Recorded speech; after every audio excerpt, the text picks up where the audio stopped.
The Book of Job, Chapter 1. In the land of Uz there lived a man whose name was Job. This man was blameless and upright. He feared God and shunned evil. He had 7 sons and 3 daughters, and he owned 7,000 sheep, 3,000 camels, 500 yoke of oxen, and 500 donkeys, and had a large number of servants. He was the greatest man among all the people of the East. His sons used to hold feasts in their homes on their birthdays, and they would invite their 3 sisters to eat and drink with them. When a period of feasting had run its course, Job would make arrangements for them to be purified.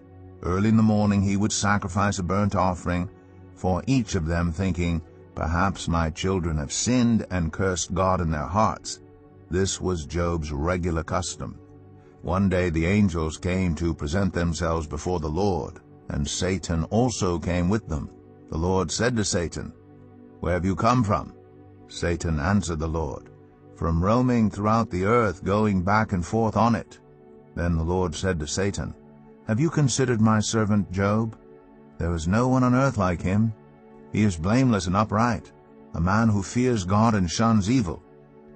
"Does Job fear God for nothing?" Satan replied. "Have you not put a hedge around him and his household and everything he has? You have blessed the work of his hands, so that his flocks and herds are spread throughout the land.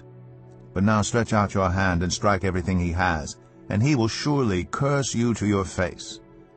The Lord said to Satan, "Very well then, everything he has is in your power, but on the man himself do not lay a finger."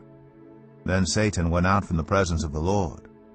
One day, when Job's sons and daughters were feasting and drinking wine at the oldest brother's house, a messenger came to Job and said, "The oxen were plowing, and the donkeys were grazing nearby, and the Sabaeans attacked and made off with them.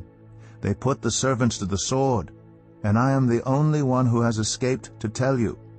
While he was still speaking, another messenger came and said, "The fire of God fell from the heavens and burned up the sheep and the servants, and I am the only one who has escaped to tell you."